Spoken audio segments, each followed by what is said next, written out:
இரவு ஜெபம். கர்த்தருக்கு ஸ்தோத்திரம்.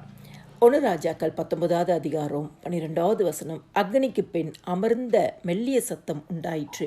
எங்களை நேசிக்கிற நல்ல இயேசுவே, நீர் கொடுத்த நல்ல வார்த்தைகளுக்காய் உமக்கு நன்றி செலுத்துகிறோம். இயேசப்பா, இந்த நாளிலும் நீர் எங்களுக்கு செய்த எல்லா ஆசீர்வாதங்களுக்காய் நன்மைகளுக்காய் உமக்கு நன்றி செலுத்துகிறோம். சுவாமி, இந்த இரவு நேரத்திலும் அறிந்தும் அறியாமலும் செய்த எந்த ஒரு பாவம் வந்தாலும் இன்னும் ஒரு விஷயம் ரத்தத்தினால கழுவி எங்களை பரிசுத்தப்படுத்துங்க. இயேசப்பா, அதிகாலை எழும்பி பாடி மகிமைப்படுத்தி வேத வசனத்தை தியானிக்க எங்களுக்கு கிருபை கொடுங்க. காலை தோறும் கிருபைகள் புதியவைகளாக இருக்கிறது.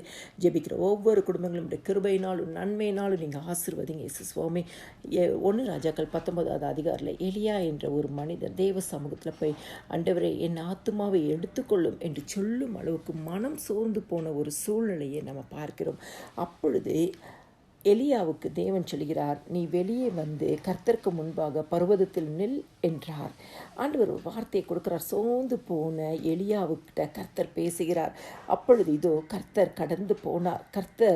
கர்த்தருக்கு முன்பாக பர்வதங்களை பிளக்கிறதும் கண்மலைகளை உடைக்கிறதுமான பலத்த பெருங்காட்டு ஒன்றாயிற்று. ஆனாலும் அந்த காற்றிலே கர்த்தர் இருக்கவில்லை.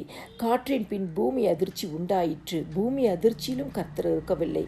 பூமி அதிர்ச்சிக்கு பின் அக்னி உண்டாயிற்று. அக்னியிலும் கர்த்தர் இருக்கவில்லை. அக்னிக்கு பின் அமர்ந்த மெல்லிய சத்தம் உண்டாயிற்று. அந்த மெல்லிய சத்தத்தின் வழியாக கர்த்தர் எலியாவோடு பேசுகிறார். கிறிஸ்துக்குள் பிரியமானவர்களே, ஆண்டவருடைய சமூகத்தில் சில ஜபங்கள் கேட்கப்பட மாட்டாது. ஏனென்று சொன்னால் தேவ சுத்தம் இல்லை. எலியா, என் ஆத்துமாவை எடுத்துக்கொள்ளும் என்று சொல்லப்பட்ட ஜபம் தேவ சுத்தத்துக்கு புறம்பான காரியம். கர்த்தர் அந்த ஜபத்தை கேட்கவில்லை. அது மாத்திரம் இல்லை, எலியா சோர்ந்து போயிருக்கும்போது இந்த இத்தனை வழிகளில் கர்த்தர் அந்த இடத்துல கடந்து தான் போகிறாரு. ஆனால் கர்த்தர் எலியாவோடு எப்படி பேசினார் என்று சொன்னால் மெல்லிய சத்தத்தில் பேசினாராம். ஏன்னா எலியா மிகவும் சோர்ந்து போன ஒரு சூழ்நிலை.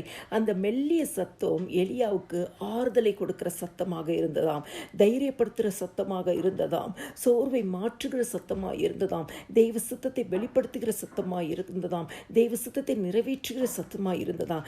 இந்த இரவு நேரத்தில் மிகவும் சோர்ந்து போய், ஆண்டவரே, நான் மிகவும் சோர்ந்து போயிட்டேன்ப்பா, நான் மிகவும் நொந்து போயிருக்கிறேன் ஏசப்பா, நான் மிகவும் ஆண்டவர் இடுக்கத்தின் பாதையில் இருக்கிறேன், நெருக்கத்தின் பாதையில் இருக்கிறேன்னு சொல்லி இந்த இரவு நேரத்தில் இந்த வசனத்தை கேட்கிற உங்களுக்கு கர்த்தர் மெல்லிய சத்தமாகிய அவருடைய வேத வசனத்தின் வழியாக, தரிசனத்தின் வழியாக கர்த்தர் தம்முடைய வார்த்தையை உங்களுக்கு வெளிப்படுத்தி உங்களை தேற்றுவார்.